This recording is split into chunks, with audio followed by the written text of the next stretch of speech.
법문은 열의 수량품으로 다 수렴해 있고 열의 수량품을 설하시고 나서는 그 다음에 그것을 어떻게 펼치는가에 대해서 설법하시는 거다라고 해서 제16열의 수량품을 굉장히 중요하게 말씀을 드렸는데요. 제가 제일 좋아하는 품은 사실 열의 수량품이 아니에요. 저는 좋아하는 품이 방편품을 되게 좋아해요. 방편품에서 부처님께서 하시고 싶은 말씀을 다 하셨다고 저는 생각을 해요. 방편품 이렇게 보면 72페이지, 오늘은 내일 독송할 부분이긴 한데 내일은 강의를 못할 것 같아가지고 오늘 일요일이라서 일대사 인연으로 오셨다. 부처님이 세상에 오신 이유가 일대사 인연으로 오셨다라고 해답을 딱 주세요. 그러니까 내 삶의 의무는 나는 누굴까라는 거잖아요. 나는 뭐 하려고 여기서 왔고 어떻게 또 돌아가는 거고 내가 죽어서 어떻게 되는 거지? 나 이 세상에 태어난 이유가 뭐지? 내 삶의 궁금증, 근본적인 궁금증은 제2방편품에서 모두 다 해결을 하신다라고 저는 생각을 해요. 열의 수량품이 뭐 법화경을 설법할 때 제일 중요하고 막 그렇게 해도 그래도 이 제2방편품이 없었다면 열의 수량품도 없다. 이제 거의 모든 기초와 1단, 2단의 그런 자리를 깔아놓은 거는 제2방편품이다. 부처님의 말씀의 가장 근본이라고 할 수가 있죠. 우리 삶에서 제일 중요한 거잖아. 나는 왜 왔을까? 나는 뭘까? 그것이 바로 부처님이 세상에 오신 이유. 내가 세상에 온 이유는 바로 일대사 인연을 해결하기 위해서다. 많은 인연이 있지만 여기서는 일대사 인연을 얘기를 해요. 우리에게 얼마나 많은 인연, 부모 자식의 인연이 있고, 뭐 그리고 부부의 인연이 있고, 친구의 인연이 있고, 국가와 민족의 인연이 있고, 각 도시와 지역 그리고 학력 이런 모든 인연들이 있잖아. 그리고 사람들과의 인연, 동물들과의 인연, 자연과의 인연, 많은 인연이 있잖아요. 그 중에 일대사 인연을 해결하기 위해서 이 세상에 부처님께서 오셨다라고 그렇게 해요. 중간에 보면 이게 나오잖아요. 사리부려 무엇을 부처님 세존에 오직 왜냐하면 부처님 세존께서는 오직 일대사 인연으로 세상에 출현하셨다라고 했고, 무엇을 부처님이 일대사 인연을 위해 인연으로 세상에 출현한다 하는가, 무슨 말인가 도대체. 중생들로 하여금 부처님의 지견을 열어서 청정하게 하기 위해서 세상에 출현했고, 중생들에게 부처님의 지견을 보여주기 위해서, 또 부처님의 지견을 깨닫게 하기 위해서, 또 부처님의 지견에 들어가게 하기 위해서 부처님의 지견을 열고 부처님의 지견을 보여주고 부처님의 지견을 깨닫게 하고 부처님의 지견에 들어가게 하기 위해서, 그래서 세상에 오셨다. 그 말은 우리가 태어난 이유가 같은 거예요. 부처님의 지견을 열고 싶어서. 우리가 닫혀 있어. 그냥 꽉꽉 막혀 있어. 부처님의 지견을, 그래서 부처님의 지견을 열어서 우리도 좀 열고 살자고. 닫혀 있지 말고. 그리고 부처님의 지견을 열었으니까 보고 싶다고. 이 세상에 온 이유는 보고 싶다라는 거예요. 부처님의 지견을. 깨닫고 싶다라는 거고, 부처님의 지견으로 들어가고 싶다라는 거예요. 내가 세상에 온 이유는 오로지 이 일불승, 계시, 오입, 깨닫고 들어가고 그리고 열기 위해서 세상에 왔다. 내가 온 이유를 얘기를 하는 거예요. 그래서 여러분들이 태화강에 가서 꽃을 보더라도 요즘에 태화강 나가니까 너무 좋은 거 있죠. 이렇게. 정말 울산은 세계에서 가장 아름다운 도시예요. 울산이 연변보다 훨씬 더 아름다워. 울산은 세계에서 정말 제일 아름다운 곳이에요. 그리고 특히 태화강에 있는 요거 이렇게 해가지고 국가정원으로 이렇게 돌아오면, 야, 여기가 극락이구나, 세상에. 아침에 햇빛을 받아서 반짝반짝하는, 어떤 날은 이슬까지 많이 내려요. 이슬이 하얘, 막 와, 너무 아름답다. 아침마다 걷는 것이 이렇게 정말 구름 위를 걷는 것처럼 큰 감동이에요. 어떤 날은 힘든 날도 있죠. 배가 아픈 날은 화장실을 가야 되는데 화장실을 가야 되는데 좀 힘들더라. 그런데 다행히 곳곳에 화장실이 많아가지고 조금만 참아도 괜찮아요. 꽃을 볼 때도 꽃이라는 것은 부처님이 이렇게 설법을 하면 항상 꽃이 내리잖아요. 꽃은 결과거든요. 결과. 씨는 인연이고 씨는 씨앗이고 씨를 심어서 나중에 꽃이 결과가 되잖아요. 열매도 맺는 것도 있지만 그 꽃 펴서 열매 맺는 것도 있지만 꽃 펴서 거기서 씨로 끝나는 것도 있잖아요. 연꽃 같은 경우는 꽃하고 씨가 같이 있어요. 보면 그래서 연꽃을 불교의 꽃이라 하는 이유도 특이하다라는 거죠. 보통 꽃이 질 무렵 씨가 막 맺어서 이렇게 되는데 연꽃은 꽃 피면서 같이 씨도 같이 자라는 거예요. 그래서 인과 과가 동시다. 그래서 불교꽃인 거예요. 연꽃이 크고 아름다워서 불교꽃이 이유도 있지만 더 중요한 것은 인과가 동시다라는 거죠. 꽃과 씨가 함께 있다라는 거예요. 우리가 이제 꽃을 보면 꽃은 깨달음이 확 폈다. 부처님의 지견이 열렸다. 보여졌다. 부처님의 지견으로 훅 들어간다. 이것이 꽃 안에 들어있기 때문에 부처님한테 꽃공양 올리는 거예요. 우리 보통 중생들은 부처님 저 예쁘게 해주세요.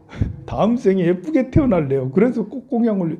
이거는 그냥 여러분들을 유인하기 위해서 그렇게 하는 거지. 진짜는 그게 아니고 깨달음을 보여주시는 거야. 세상이 깨달음을 보여주는 게 꽃인가요? 꽃. 깨달음이 이런 거다. 부처님의 깨달음이 나타난 거예요. 꽃이 뿌려지는 것은. 부처님 설법하는데 하늘에서 꽃이 막 내려. 부처님의 깨달음이 세상에 펼쳐지는 거예요. 그걸 보고 꽃 공양이라 하는 거고요. 그러니 여러분들이 부처님 전에 꽃 공양 올리는 것은 세상에 깨달음을 펼쳐주소서 이거거든요. 깨달음을 펼쳐주소서. 황룡사에 꽃 공양이 가득해. 야, 여기는 깨달음의 도량이구나. 깨달은 자가 많은 곳이구나. 그렇게 이제 이 도량에 오는 자는 이 꽃처럼 깨닫게 해주소서. 이런 마음으로 꽃 공양을 올리는 거예요. 그러니 태화강 여러분들도 한번 가보세요. 오늘 주말이니까 저 가면 양귀비가 세상에 양귀비가 아이고 이렇게 화들짝 놀랄 정도로 따다닥 막 엄청 많이 피었어요. 난개꽃이 그렇게 풍성한 거 처음 봤어요. 우리 졸업 선물로 안개꽃 막 그걸 해주잖아요. 그런데 그런 거는 꽃도 아니야. 가면 야 안개꽃이 무슨 구름빵처럼 뭉게뭉게 있는 거지. 엄청 정말 장엄해요. 그리고 다른 꽃, 작약도 있어. 작약이 얼마나 많은지. 세상에 작약이 피어오르고 있어 지금. 작약도 큼직하잖아요. 그래서 그런 꽃 말고도 계속 피어오르고 있으니까요. 이번 주말 가고 또 될 수 있으면 매일 가세요. 저녁마다 가가지고 이렇게 한번 보세요. 지금 한참 제일 아름다울 때니까요. 가셔서 보시기 바랍니다. 그래서 꽃을 볼 때도 이게 깨달음이 피어나는구나. 나는 언제 깨달음의 인연을 심어서 언제 이렇게 자라서 깨달음 활짝 피어서 온 세상을 기쁘게 할까? 꽃은 세상을 기쁘게 하자. 우리를 보는 이들로 하여금 기쁘게 해주잖아요. 그래서 여러분들이 깨달음을 얻어야 될 이유는 주변 사람들을 행복하게 하기 위해서 깨달음을 얻어야 되는 거예요. 내 마음이 행복해지는 건 당연한 거고 내 마음이 행복해져야지 다른 이들도 행복하니까. 그런데 내 마음은 행복한데 다른 이들은 불행해져. 이것은 깨달음이 아니죠. 지만 잘난 거잖아요. 나는 기뻐. 근데 다른 이들은 불행해. 이거는 혼자 착각하고 있는 거예요. 다른 이들은 내가 행복하게 해준 게 아니고 나 혼자만 좋은 거니까요. 꽃처럼 세상 모두를 밝고 맑고 행복하게 해줬으면 좋겠다. 그리고 이런 깨달음의 결과가 피어났구나라는 것을 보고 환희를 하면 그것이 경전을 보는 우리의 마음이라고 할 수가 있죠. 경전 얘기는 그만하고 또 이제 주말이니까 또 지난주에 벌어졌던 경제 이야기 또 해야 되겠죠. 지난주 금요일 날에 이제 미국에서 경제 지표 중에 중요한 고용 지표를 발표했는데요. 그 고용 지표를 보고는 깜짝 놀랐어요. 왜 그러냐면 보통 이제 이렇게 백신이 이렇게 나오고 나서 점차로 이제 그 경제 이런 마스크도 이제 푼다고 그러고 미국 사람들은 백신 맞은 사람들은 마스크 안 껴도 된다라고. 아주 공공 밀집된 장소 이외에서는 마스크 벗어도 된다고. 그리고 또 점차로 이렇게 그 확진자 수가 엄청 줄고 있죠. 그리고 이제 벌써 디즈니는 개장을 했고, 영화나 이런 것들도 뭐 점점 관람객 수도 많아지고, 뭐 카페도 다 오픈하고, 모든 시설들이 전부 다 오픈해서 정상적으로 돌아가고 있어요. 그래서 고용 지표가 굉장히 많아질 거다. 100만 명 이상이 새로 신규 채용이 될 거다. 지난 3월 달만 해도 70만, 80만 명 고용 지표 고용됐거든요. 또 그 앞전 2월 달에도 한 50만 명 고용됐고, 그러니까 지금 이렇게 백신 보급이 엄청나니까 100만 명 이상 정도는 고용이 될 거라고 거의 모든 경제 그 관측 기관들이 전부 다 예상을 했어요. 그런데 딱 열어보니까 26만 명, 고용이 26만 명 됐다라는 거예요. 지지난달보다 훨씬 고용이 떨어졌다라는 거예요. 그래가지고 이 고용이 계속 늘면 뭐가 이 걱정이 되냐면, 고용 계속 늘면 좋은 거잖아요. 고용이 계속 늘면 사람들이 이제 그 일하는 사람들이 많아지잖아요. 그럼 월급 받아가지고 사람들이 쓴다고요. 그러면 소비가 촉진이 돼요. 당연히 좋지. 소비가 촉진이 되면 순환이 되니까 엄청 좋아. 근데 그와 함께 같이 함께 상승되는 것이 금리가 상승될 수 있다라는 걱정이죠. 그래서 지난주 수요일 날인가 화요일 날쯤에 제니 옐런 재무장관이 테이퍼링이 좀 빨라질 수 있다라는 얘기를 했거든요. 테이퍼링이라는 게 뭐냐면, 영어로 테이퍼링이라는 것은 점점 가늘어진다라는 뜻이거든요. 점점 작아진다, 줄어든다라는 뜻이에요. 그 테이퍼링을 한다는 것은 양적 완화를 이만큼 했는데, 그러니까 돈을 엄청 풀었는데 이제는 금리를 올릴 것이다. 돈을 좀 줄일 거다. 돈을 이제 앞으로 걷어들일 거다라는 말이 테이퍼링 한다는 말로 표현을 한 거예요. 그러니 돈을 좀 줄일 거다. 풀었던 것을 줄일 거다 하는 것은 금리를 높인다는 말하고 똑같거든요. 그러니까 금리 인상이 예상보다 좀 빨라질 것이다라고 미국 재무장관이 얘기를 했어요. 그럴지도 모르겠다라고. 그러면 이제 전부 다 깜짝 놀라는 거지.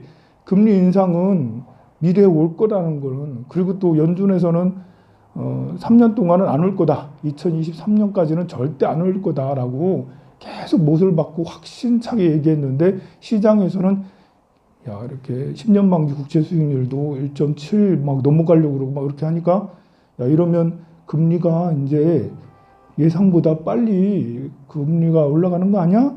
다들 걱정을 하고 있었거든요. 그런데 걱정이 이제 기우가 된 거예요.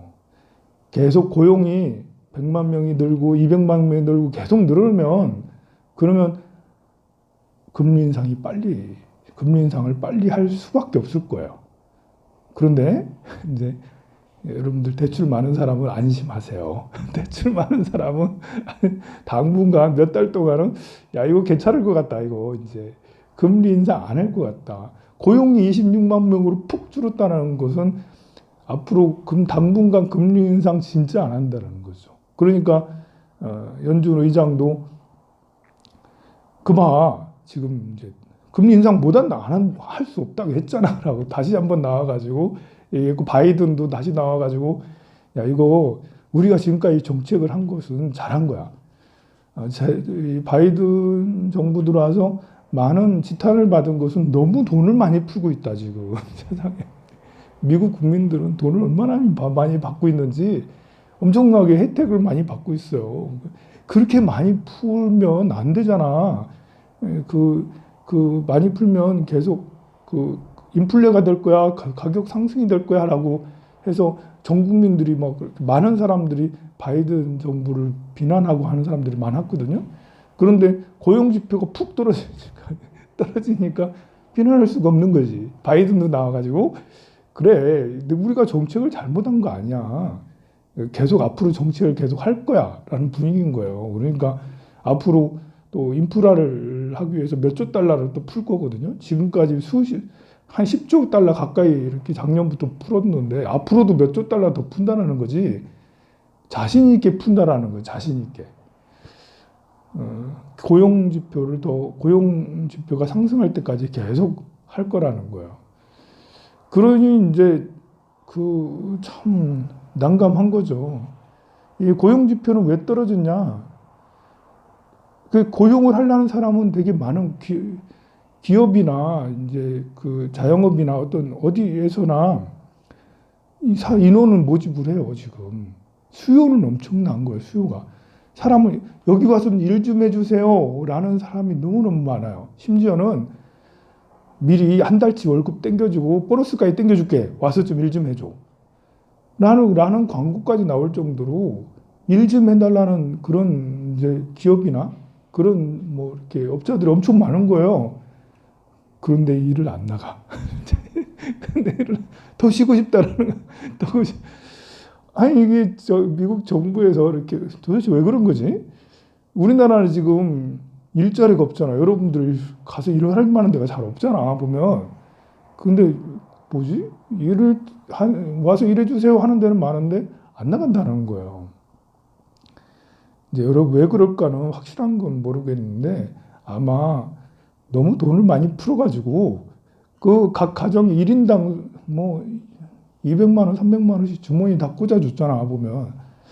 그리고 또 이렇게 그 실업자들은 실업수당 계속 주고, 그럼 일 안 해도 실업수당 계속 주니까 이제 그냥 조금 더 쉬었다 갈래라고 이런 분이 아닌가? 아, 이렇게 너무 많이 풀어도 이런 일이 생기나? 뭐 하여간에 고용이 굉장히 많이 줄었다는 것은 시장에 커다란 충격이 돼가지고요. 원화 가치가 갑자기 상승했어요. 달러 가치가 폭 나가고, 우리가 이제 지난주까지만 해도 1120 얼마 막 계속 이렇게 했거든요. 이러다가 1130원, 1250원, 뭐 200원 되는 거 아니야? 이렇게 이제 계속 이게 미국만 잘 나가면 미국이 계속 혼자 잘 나간다. 이제 백신 많이 접종하면서 그래서 원화 달러 가치도 굉장히 상승했었는데 달러 가치가 훅 떨어졌다가 다시 상승했잖아요. 백신 때문에. 그런데 고용 지표가 오래되니까 갑자기 10원이 푹 떨어져. 1113원인가 이렇게 푹 떨어져. 10원이. 하루 만에 그게 7, 8원이 푹 떨어지는 게 잘 없거든요, 보면. 그렇게 경제계에서는 굉장히 지난주 금요일 날에 큰 충격 중에 하나였다. 이제 그렇다고요. 그렇다고요. 그냥 그렇게 알고 있으면 그러면 이제 지금까지 이렇게 해오던 것이 당분간은 계속 유지되겠구나. 뭐 어떤 사람은 시장이 폭락할 거다, 부동산이 폭락할 거야, 주식이 폭락할 거야, 자산 가격이 폭락할 거야 라고 그러는데 아직까지는 아닌 것 같다. 이제 아직까지는 물론 이제 고용 지표가 모든 걸 다 보여주는 건 아니지만 미국 연준에서 제일 중요한 게 고용 지표로 삼았어요. 물가 상승률, 뭐 국채 상승률 이런 게 중요한 게 아니라 고용이 몇 명이 됐냐 이걸 더 중요하게 여겼던 거라서 앞으로 지금까지 해왔던 스탠스가 그대로 당분간 또 유지되지 않겠나 그런 생각이 듭니다. 참고하세요.